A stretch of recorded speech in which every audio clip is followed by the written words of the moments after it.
This episode of Horsepower Heritage is sponsored by Model Citizen Diecast. Now, maybe you can't afford that full-size E30 M3 or that rare 71 Nissan Skyline GTR, and that's probably okay because your garage is already chock full of other projects, and you've been turning so many wrenches, your knuckles look like they belong to a prize fighter. The last thing you need to do is muck about with another old car. And that's where Model Citizen Diecast comes in. They sell collector-grade scale model cars from manufacturers like Amalgam, Auto Art, Mini Champs, and others. They stock 1/43rd scale and 1/18th scale offerings.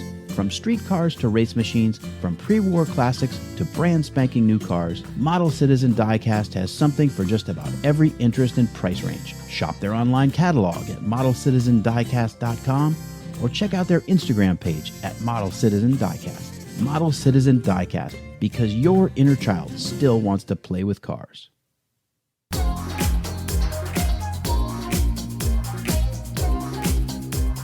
Welcome to Horsepower Heritage. My name is Maurice Merrick. I'm your host, and greetings to all of you listening far and wide.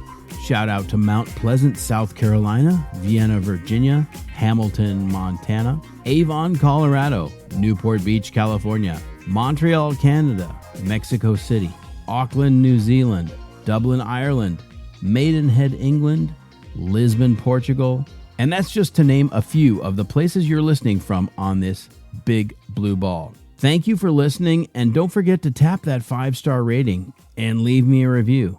That will help me reach more gearheads just like you. So today my guest is photojournalist Julia LaPalme. You've probably seen her work, whether you know it or not, in a variety of car and motorcycle publications. And Julia is the real deal. She's an avid motorcyclist, and she even has her racing license. And I was thrilled to be able to sit down with her for this episode. But let me tell you, it wasn't easy. This was day one of production for this podcast. First, the studio facility opened late, and there was a time crunch. And then my production assistant had a last-minute family emergency and couldn't make it. So I was on my own. It was just me loading in the entire set and getting it all built and setting up all the equipment. And things weren't quite ready by the time Julia arrived. And I was pretty wiped out by that point. But then we finally started rolling and everything was humming along. And then I noticed that the cable connecting my mixing board to my laptop had come unplugged. Have you ever had one of those days? Of course you have. So the audio quality in the first part of this episode is nowhere near what I'd like it to be. And I've got to apologize for that. But stick with me because we recovered. And we had a great discussion about motorcycling, digital photography, and following your passion in spite of what others might tell you. And we also talked about some pretty heavy subjects, including a bad motorcycle crash Julia had last year, and the death of Jesse Combs, who was a personal hero to Julia. And I think all of us that are gearheads really respected Jesse and her accomplishments, and we felt the loss when she was killed. I can't believe it's already been a year. Julia is a great advocate for women in motorcycling and in photography and whatever women want to do. And I always love seeing her work. So check her out on Instagram at Julia LaPalme Photo. So without further ado, I hope you enjoy my discussion with photojournalist Julia LaPalme right here on Horsepower Heritage. Let's hit it.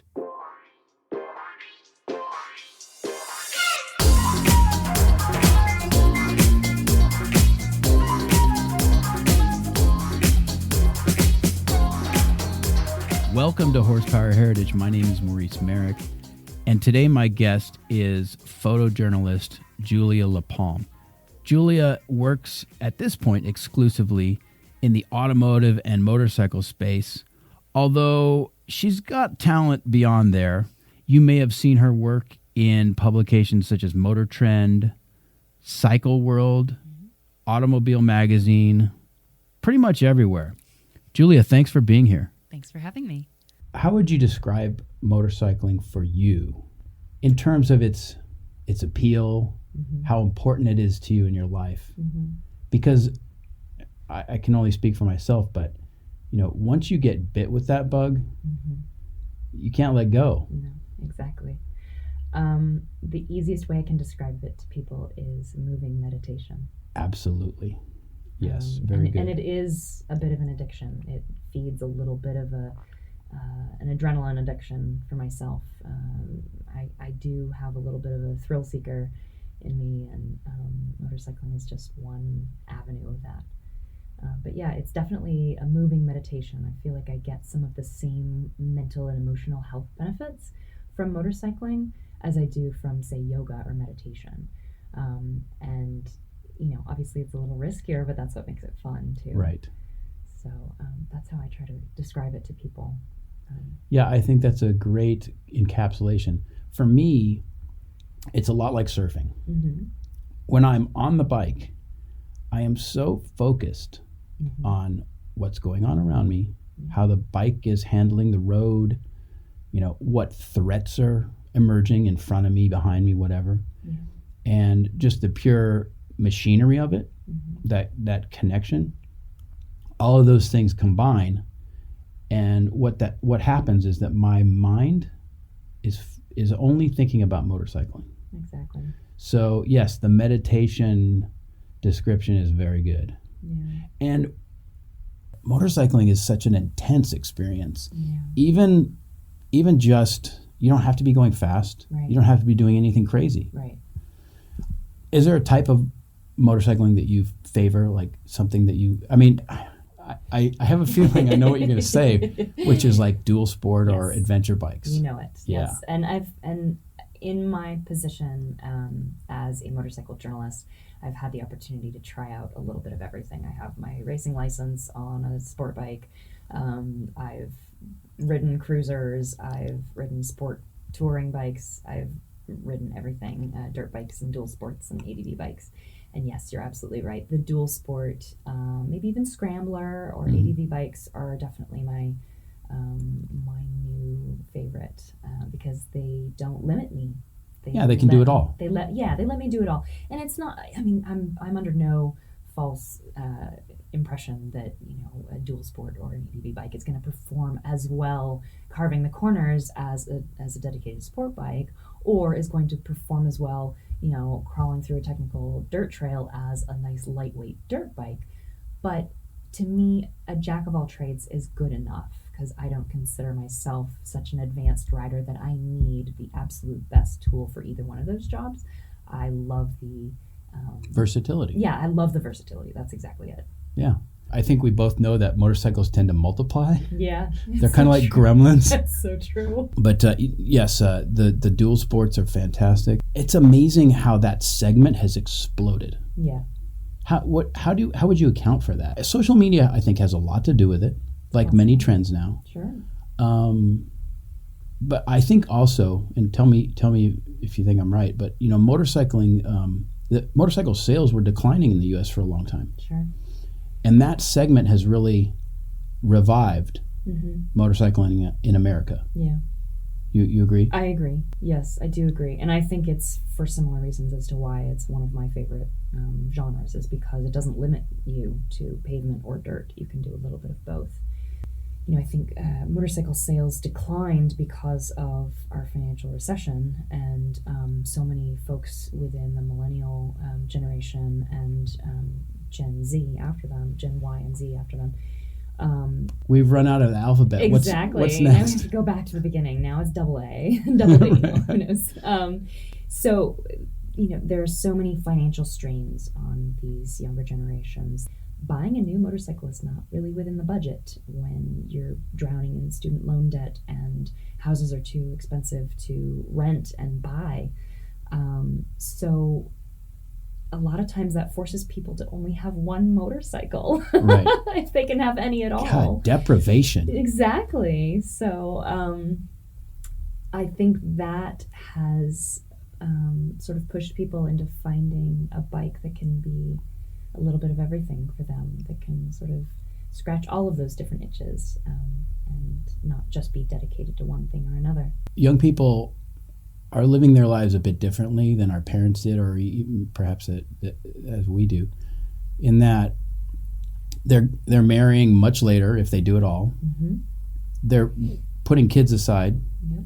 They are just like surrounded and immersed in technology, in digital technology all the time. They have totally disconnected from nature. And so the adventure bike is an outlet. Yeah, it allows you to escape the confines of the city and to get off the beaten track, like the paved beaten track. So you can not just get away from the city, but get away from, the more trafficked streets. Right. The rat race. Yeah, and get up into nature, and nature is its own form of therapy and that's why I say social media is a part of this too. Is once people see this dramatic photography, some of which is yours, right? They have to experience that. Yeah, definitely. I've seen quite a few photos that you've posted on social media when you're on assignment, and the locations. Dear Lord. Let's talk about that a little bit. Sure. Favorites, challenging locations. Sometimes the most beautiful places are also the most challenging.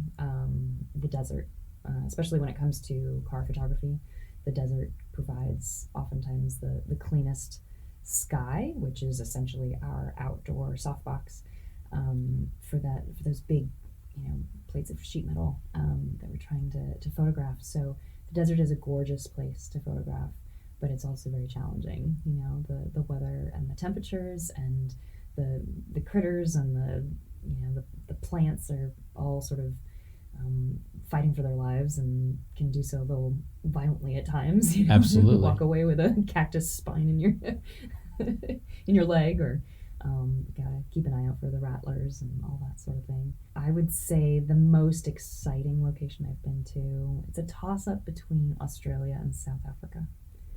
And they were both with Subaru trips, or trips that we were doing stories on Subaru vehicles. So one was in 2011, I believe. We were doing the Outback through the Outback. That was for Motor Trend, and I did that story with Angus Mackenzie, who's originally from Australia. Australia was just absolutely gorgeous, and it saddens me right now to hear how much of it is burning, because when we were there, it was the spring right after one of the wettest winters they'd had, and the desert was in bloom. It was green, and Angus, being from Australia, just kept looking right and left and saying, "I've never seen it this green. I've never seen it like this." That's fantastic. And I'd been obsessing over Australia since I was in high school. It was one of those sort of dream destinations, and for me to see it this way was just such a treat. It's an amazing country. I've spent some time in Australia, and you were talking about the desert blooming. We just had a super bloom in California, a year ago, right? And this is totally not related to cars and motorcycles, but I'm just going to say it. There were wildflowers that emerged in that super bloom that they thought were extinct. Yeah, isn't that crazy? So, yeah, amazing world, right? Yeah, thankfully we never really had any run-ins with any of the highly poisonous animals that are on that continent. I remember some quote from someone that said, Australia is the only continent that is constantly trying to kill you. Oh, yeah, absolutely. Yeah. But yeah, I think the most challenging thing is that once you get up into the middle of that continent, there's hardly any services, and there's a main highway, the Stewart Highway, that connects the south coast up to the north coast, and you end up in Darwin. And we didn't stay on the paved highway. We sort of zigzagged across it. And thankfully we had a guide with us who is very, very familiar with the Outback, and so he had all the supplies that we really needed, and he had the knowledge of the backcountry and how to fix a tire if it went flat, and plenty of supplies for us to be okay, and knowing how to traverse those various trails that we were going on, because we got off pavement often, and in large part because of the rains that they had seen that previous winter, there were areas that were incredibly muddy, and there were some people that we saw that were out in those areas that were having a hard time and getting stuck in their vehicles in that mud. I've seen photos of that period, yeah. And talking like 3, 4, 8 Toyota Land Cruisers all stuck in the mud up to their hubs. Yep. Yeah. Like, good luck. Yeah, and we were lucky that it was just dry enough and or our guide was knowledgeable enough to keep us from getting stuck. So right. I remember being in Jervis Bay, mm-hmm. Australia, which was an amazing place to surf and just a beautiful little towns. Yeah. And we were in the national park down there, and lorikeets were eating out of our hands. Nice. Those are moments you never forget. Yeah. It's wonderful. So you're a photojournalist and you're an avid motorcyclist, and we've talked about how passionate you are about both of those. But if you had to give one up, which would it be? That's a really, really tough question. I hope I am never asked to actually make that decision. Some days I might say photography, and other days I might say motorcycling, though it's really, really hard for me to imagine giving up motorcycling. There's something about that experience that's just irreplaceable. So even though photojournalism pays the bills, yeah, you would so you would like switch. I'd go back to school. I'd learn a different craft. I just don't take my motorcycles away from me. You know what? That's a good answer. That's the right answer. I thought you would say that. That's what I would say. So, Julia, you and I met at Luftgekult, I think 3 years ago. I think it was 2017 when I was there. Okay. Yep. It was rainy morning. Mm-hmm. Yeah. And you were taking a photo of a 356, and you were what attracted you to it was that there were puddles around the car and there was wonderful reflections. I wonder if you enjoy going to those kind of shows where you have to, it's a challenge because you have to frame your shot, and like there's always somebody getting in your shot, right? Sure. Same with the quail or pebble. Sure. It's like ridiculously hard. Yeah. How do you manage that? Be patient. The timing will present itself. There will always be a gap in the crowd, and especially if you get there earlier in the day before the crowds really thicken, and then at some point it's a lost cause. But if you just, I think, having done so many events like that, and maybe early on I would get a little more frustrated, and then over time, as I kept dealing with the same issue over and over, it's like everybody's there because they enjoy the subject matter. They enjoy the cars or the bikes that are on display, and sure. they're in their own little world, and they're awestruck by whatever this vehicle is sitting in front of them, and they're half of the time they're not even paying attention to the fact that they're walking into my frame. And it's just a practice in patience. And most people, when they see that they're walking into my frame, they apologize and they quickly shuffle out. Or I've actually noticed more people seeing me and waiting to cross frame, which I considered a very European attitude. Let's talk about how digital has changed the business. Sure. I think the iPhone was the first step in that direction, in basically putting a camera in everybody's hands who bought their phone. And suddenly your phone camera was actually producing decent photos. And that continued to improve with every new generation of phone that came out. And I shouldn't just say iPhone, but smartphones in general, because I think many people would argue that there are other phones that are actually higher quality, that produce higher quality imagery than the iPhone. And I'm not going to argue with them. So that was step one. And then I think Instagram was step two. And then maybe simultaneously, step three would have been the digital SLRs becoming more and more affordable and offering more technology at consumer prices. So there was no longer this paywall that was keeping a lot of people from becoming professionals because they couldn't afford professional grade equipment. There are plenty of people out there that are now creating some really beautiful Instagram feeds simply with their smartphone. Has Instagram changed your job? Yeah. For all the reasons that we just talked about, right? Yeah, in part. It's flooded the market with folks that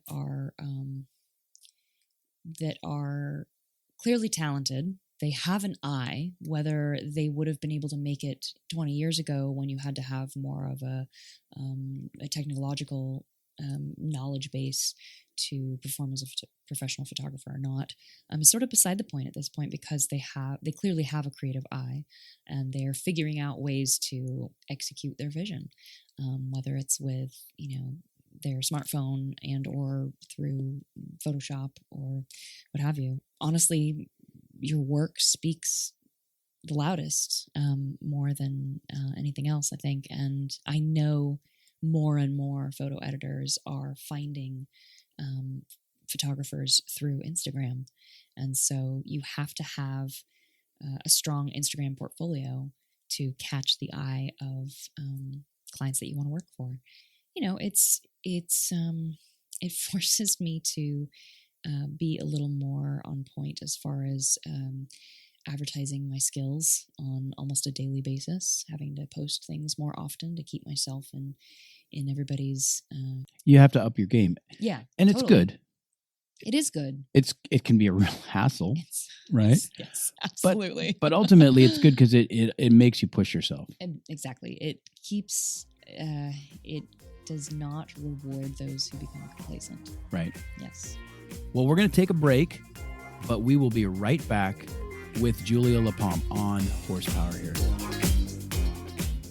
Hi, this is Maurice Merrick. How would you like to win a custom 1966 Triumph Bonneville 650? Union Motorcycle Classics is known for building meticulously crafted custom vintage motorcycles. And now they're raffling this 66 Bonneville to benefit the most vulnerable among us. All proceeds will go to Reacts Ministries in Southeast Asia. This bike is a classic British twin loaded with one-of-a-kind details, and it can be yours. Reacts strives to meet the specific needs of their children's homes and children's centers to foster and promote self-sustainability. Their goal is to provide food, shelter, and education to children who are otherwise unable to afford these basic needs. The entry deadline is October 7th, 2020 at 6 p.m. Pacific Standard Time. Go to unionmotorcycle.com to enter. That's unionmotorcycle.com. See official rules on their website. You can also visit reactsministries.org to find out more about their valuable work, because change in the world starts with you. So, Julia, you are a female in a male-dominated industry. There's no disputing that. Does it matter that you're female? Yes and no, and it also depends on who you ask. I think it shouldn't matter, but because it's been such a male-dominated industry, it still sort of does matter. There are some women who might not feel so welcome, or might just feel intimidated because it can be such a boys' club. And there can be sort of this specific language that men use when they talk to each other that sort of changes when a woman enters the environment. And some men are very protective of that sort of boys' club mentality. They want to be able to sort of let their hair down, so to speak, and be able to sort of just, speak off the cuff and not have to edit themselves. And I think they become very protective of that sort of space, and don't want to allow women into that space. But there are plenty of women out there who are interested in cars and who are interested in motorcycles, and we want to encourage that. Exactly. Well, we do, and unfortunately there are some people that don't care about encouraging that. So yes and no. It matters to be a woman in a male-dominated industry, simply because I want to show other women that you can still embrace your femininity and still be in this industry. You don't have to act just like a guy to be in this industry, or to appreciate cars and motorcycles. It's just about, are you genuinely enthusiastic about the subject matter? Are you being true to yourself? That's really what it comes down to. Absolutely. And I have to mention two pioneers. One is Denise McCluggage. Mm-hmm. The second one is Jean Lindemood. Mm-hmm. Both of those women were able to not only survive, but thrive in a male-dominated sphere. Mm-hmm. And at a time, Denise McCluggage, for example, in the 1950s, and then Jean in the 80s and 90s, when it was even rarer to see a woman, whether it be in a motorsport event or as a photojournalist or what have you, or writing for a magazine. So those two, they've always kind of stood out for me. Was there a time when the fact that you were female was challenged and you had to maybe live up to an expectation or prove yourself, or was it maybe, I mean, yes, but without throwing anybody under the bus, I would say almost my entire time at Motor Trend. really? I think I got it a little bit even early on when I was in college. My female marketing professor, when I told her that my plan was to focus on car photography, she looked at me and she says, "Oh, honey, just forget that and just do fashion." And so the next time I came to class, I rode my motorcycle to class, and she saw me walk in with my leather jacket on and my helmet under my arm, and she's like, "Oh, okay, now I get it. Yeah, thank you for stereotyping me just because I'm female." Yeah, but good for you for showing them. You know, when someone tells you or implies you can't do that, Mm-hmm. I don't know about you, but it makes me want to do it more. Exactly. That's exactly it. I think there were some people that definitely were threatened by the fact that I was good at what I did, and I suspect in part because I was female, and that made them feel uncomfortable. And I've faced that constantly, especially as a motorcyclist, because I took to motorcycling pretty quickly. And surprisingly, it just came to me very naturally, and I became a very good motorcyclist very quickly, which I wasn't expecting. And the person that I was in a relationship with at the time was very much threatened by that, and it caused a lot of static in our relationship, unfortunately. Unfortunately for him. Yeah, right.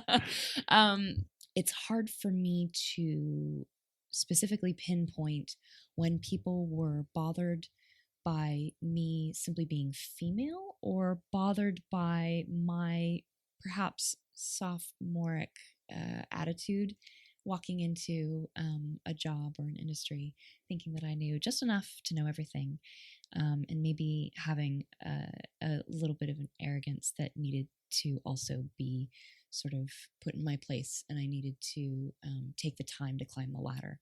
And I So think, looking back on a younger Julia, you're saying that maybe in retrospect you were a little bit cocky. a little bit, yeah. Yeah. And I think it came from a space of knowing, or at least assuming, that people were immediately limiting me simply because I was female, and I felt like I had to push harder to prove that I was not the inferior one in the situation, that I was capable of doing what they wanted me to do, or doing what they were able to do, and I was just incredibly sensitive to the idea that people's expectations of me were lower simply because I was female.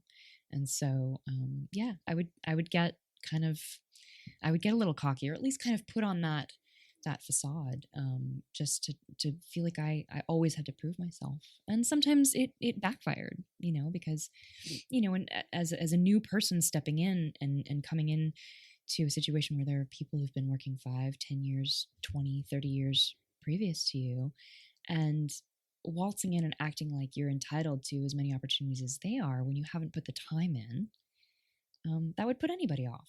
And so it was easy for me to jump to the conclusion that they were maybe being sexist, but I think they were just trying to remind me that, you need to put your time in just like anybody else, regardless of gender. It's not surprising that you were compensating. Mm-hmm. You're a human being. Mm-hmm.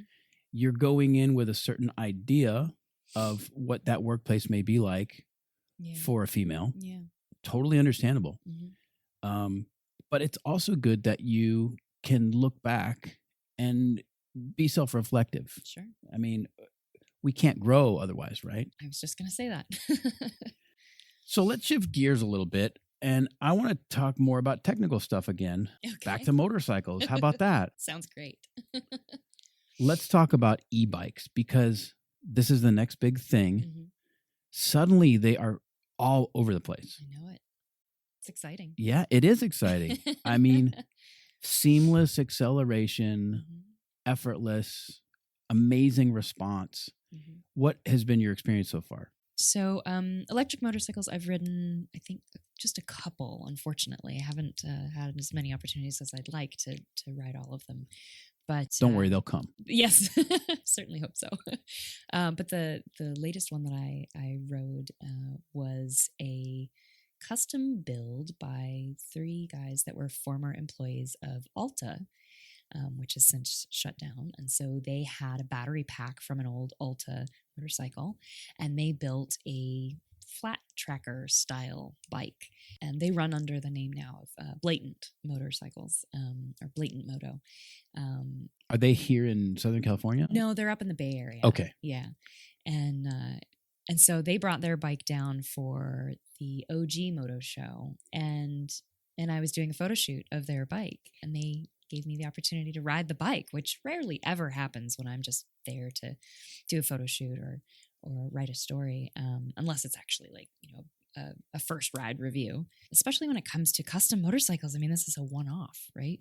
So you really have to be very careful with bikes like this. So the fact that they were like, yeah, we want you to ride it. We want you to see how it's like. Yeah, and So you have to be careful, and yet you also want to know, what can this thing do? Absolutely. Because in your head, you're comparing it to every other bike you've ridden. Yeah. And the torque is just, it's right there. Instantaneous. It's just instantaneous. You can get yourself into a lot of trouble if you don't have those fine-tuned muscles in the right wrist. You really got to control the throttle. Absolutely. So, yeah. Do you think that electric bikes are going to eclipse internal combustion bikes? I think eventually, potentially. I think it's perfect for cities, Yeah, city it dwellers. is. I think that electric motorcycles are going to open up a new transportation segment that may make public transportation sort of moot, in a sense. I mean, if you go to any city, large city in Europe, everybody's on either electric bicycles, Sure. Vespas, what have you. It's been like that for a long time, for personal transportation in Europe. In the U.S., we haven't embraced that yet, but I think part of that is an intimidation factor with motorcycling and an image issue. But with electric motorcycles, I think that goes away to a degree. And so more people will embrace it, particularly in the city. And, you can be a 9-month motorcyclist with a bike like that in a place like New York, DC, Portland, Chicago. Yeah. I think one of the biggest things that keeps people from feeling fully comfortable to throw a leg over a motorcycle is operating the clutch. Only 10% of cars sold today are manuals. Most new drivers don't know how to operate a manual transmission. So, the clutch and shifting operation is opposite on the motorcycle. The hand is doing the clutching and the foot is doing the shifting on a motorcycle. So when you switch to electric motorcycles, that clutch issue isn't a thing anymore. The power is right there. You don't have to shift from one gear to the next. And that makes them so much more approachable. Accessible. Yeah, so much more accessible. I think your point on clutch and that manual aspect of a motorcycle is very well taken. Yes. And to me, it's a crying shame that only like 10% of the population knows how to operate a manual transmission. But they're going away anyway because technology has surpassed. I mean, with dual clutch automatic transmissions, they're so much more efficient. I mean, Ferrari no longer builds a manual gearbox automobile. So, and they're not the only ones. Yeah, it does make me sad too, because I prefer manual transmission even in a car. Save the manual. Yeah, exactly. Preach it. So you've ridden thousands of miles on motorcycles all over the world, only to have a pretty serious accident close to home recently. Yeah. Tell us about that. I think I'm going to get a little emotional talking about it. This was back in October of 2019. I was coming home from Babes Ride Out, which is an all-female motorcycle camp out over a 3-day weekend. And I was traveling south on Pacific Coast Highway, still in Ventura County. So I hadn't quite gotten to Malibu yet. And an 18-year-old driving an F-250 was parked on the shoulder facing south as well, and basically pulled out right in front of me to flip an illegal U-turn. So he was crossing the double yellow.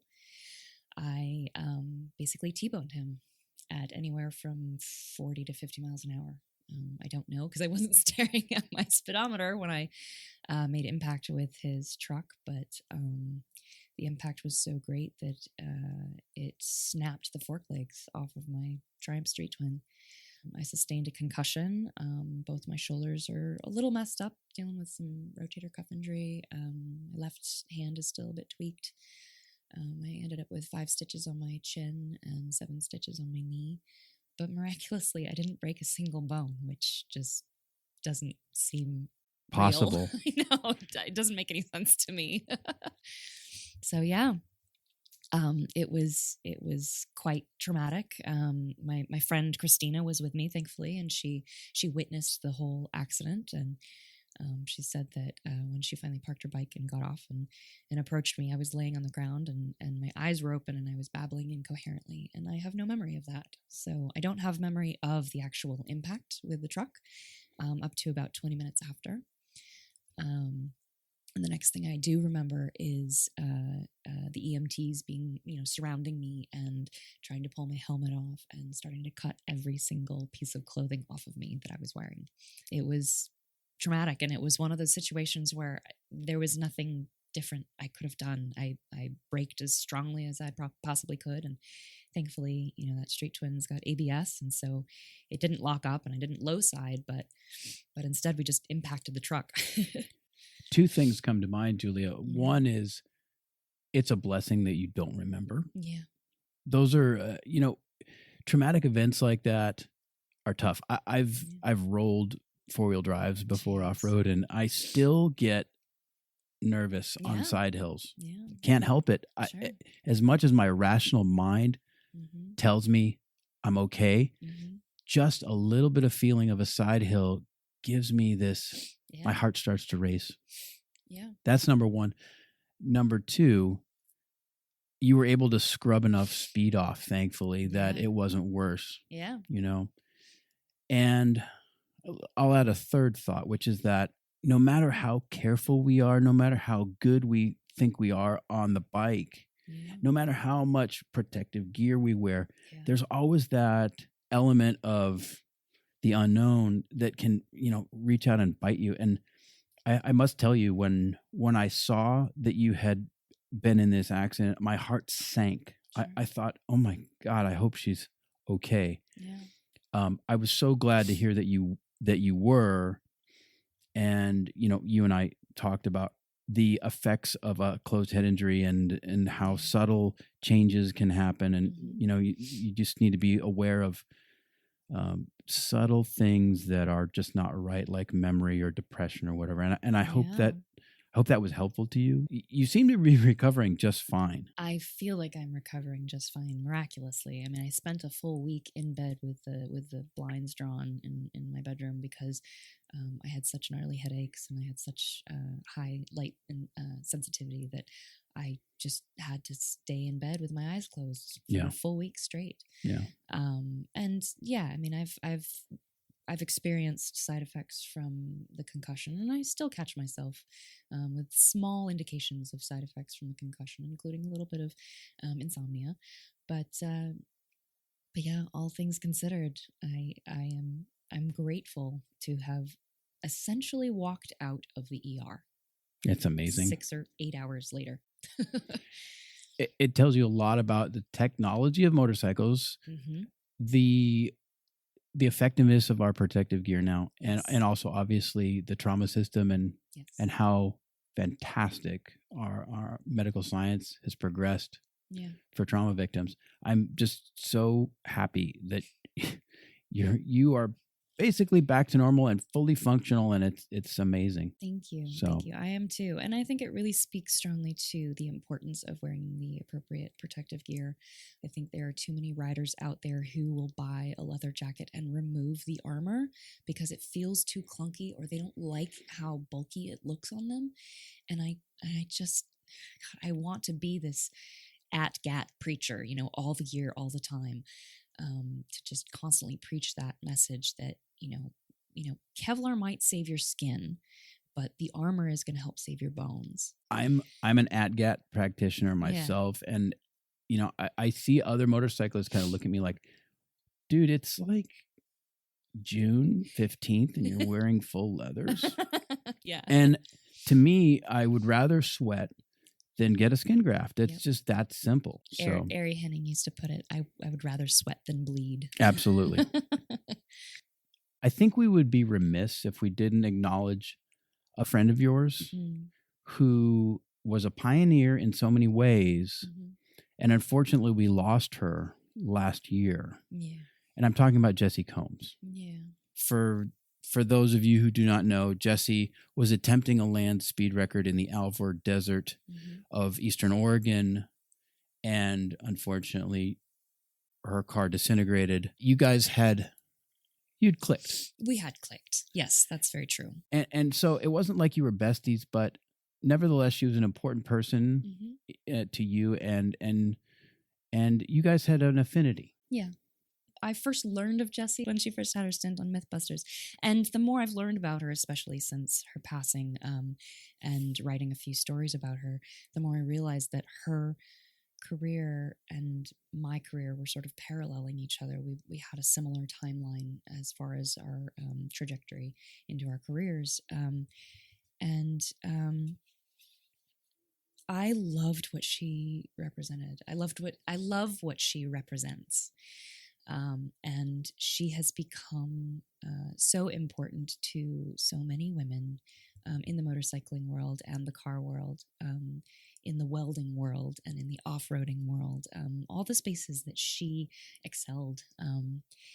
And she could do it all. She seemed to be able to do it all. She, anything she tackled, she seemed to excel at. And I tend to be hesitant to approach people that I kind of put on a celebrity pedestal, and I felt like it was appropriate to put her up on that pedestal. So I first met her at the Hand-Built show, I want to say in 2016 in Austin, Texas. So it's a custom motorcycle show that happens during the same weekend as the MotoGP race that happens at Circuit of the Americas in Austin. And Jessie and her friend and partner Teresa Contreras had built this BMW together. They'd customized this BMW together for the show. And so that was the first time that I introduced myself to Jessie, because I wanted to take some photos of her with her bike. I wanted to interview her about the bike. And of course I was incredibly nervous because she was sort of this celebrity, and I felt like nobody in comparison. And it was amazing how comfortable she seemed to talk to me, and how comfortable she seemed to want to make me. Well, you guys spoke the same language after all. Yeah, I felt like we spoke the same language. And once we sort of got off the topic of the bike that she had built, she amazingly just kind of opened up and started kind of chatting about stuff that was sort of outside of this bike and her work. And I was a bit taken aback at how quickly she felt so familiar to me. You couldn't help but like her. Yeah. So it was very sad to lose her this way. I think there were amazing things yet to come for her. And Julia, you had to essentially write an obituary for Jessie. I imagine that was pretty difficult. It was pretty difficult. I think the friends of mine who are also journalists who had asked me to write the story were asking me to put a personal spin on it. And I honestly feel like I couldn't put my own personal imprint on it necessarily, because I felt like I wasn't as close to her as so many other people that I know were close to her. So it's probably a little easier for me to talk about it now with a little bit more time to process it and to go through the grieving process. But she was a hero of sorts. She was determined to prove that women have the right to be in the automotive industry, to be taken seriously as racers and as fabricators and as welders and as off-road drivers. And she was inspirational in so many ways. I really just admired her and appreciate what she was doing for so many of us women, giving us such a wonderful example of not allowing anybody to limit us. And Amen. it's basically telling us that you put your mind to it and you can accomplish anything, right? Absolutely. And this is the thing inherent in being a risk taker and a pioneer of sorts is, Mm-hmm. the risk is real. It is. And she knew that and accepted it. And like I said, I think there were fantastic things ahead for Jessie Combs, but thank God we had her as long as we did. I know. I think we are all better for that. And I think there are some organizations that are continuing on in her name afterwards that are inspired by her work. She created the Real Deal Revolution with Teresa Contreras, which is essentially dedicated to providing workshops for women specifically for welding and painting and leatherwork, all things that are essential to fabricating custom motorcycles and fabricating custom cars or working on cars. And then there's the Jessie Combs Foundation as well. I will forever be grateful that I got to know her, even for the small amount that I did get to know her. But she was always genuine, warm, down to earth, approachable, and I think I grieve the opportunity to not have been able to make a deeper connection with her as a friend, because I think there was the possibility of that for sure. Anything on the horizon we would be interested in? I'm working on a feature about Atwild, which is a women-owned company that has designed and created women's motorcycling gear. And alongside that, I'm also working on a story about Stellar Moto Brand, which is doing something very similar, also creating motorcycle gear specifically for women. I think women are unfortunately underserved in the motorcycle apparel, the motorcycle protective gear segment. Because it just doesn't fit right. It doesn't fit right. And unfortunately, as I've gotten to know more and more people in the industry, people who work on the side of the apparel brands, I also understand that there's an extra challenge creating apparel for women, because we're such curvaceous creatures, right? And so you can't just cut straight lines and just change the waist size and the inseam length and be done with it. We have so many different measurements, and it almost has to be a custom fit. Almost, yes. Yeah. And so I think it's difficult. It can be very challenging for certain people who don't, especially for people who don't fit into sort of the stereotypical size and shape of women. The department store sizing methods. Right. Yeah. Right. So anybody who is plus sized, anybody who is petite, right. Finding something that is, that fits properly, that is flattering, but is also properly protective in the right places, is very difficult to find. And I think both of these companies are doing some really great things at making protective gear sexy, but also making it protective, and continuing to sort of drive the point home of how important protection is for those women who ride, because I'm excited that more and more women are taking up motorcycling. And so my goal is to continue chasing after the stories that illustrate that. So Atwild is one, Stellar Moto Brand is another. The Women Riders World Relay that was a relay that happened all around the world, that touched in over 100 countries and had approximately 3,500 women riders participate. They're about to have their finale party back in London, where it started this coming weekend. Exciting. So yeah, there are so many people, so many women doing so many wonderful things that are helping celebrate women, helping bring more attention to women in that industry. You're deep in it, and I'm so glad to have had you on. Where can people find you? Oh, so many places. The most active is probably on Instagram. My handle is my name, Julia LaPalme, LaPalme. I've started a separate account strictly for my photography, so I can just treat that purely as a photo portfolio. So that's Julia LaPalme Photo, also on Instagram. My website is www.julialapalme.com. Yeah, you can probably find me in any one of those places. Those are all easy. Julia, thank you for being here on Horsepower Heritage, and keep riding safe. Thanks for having me. That's it for this episode of Horsepower Heritage. Don't forget to subscribe to the show, click that 5-star rating, and leave me a review.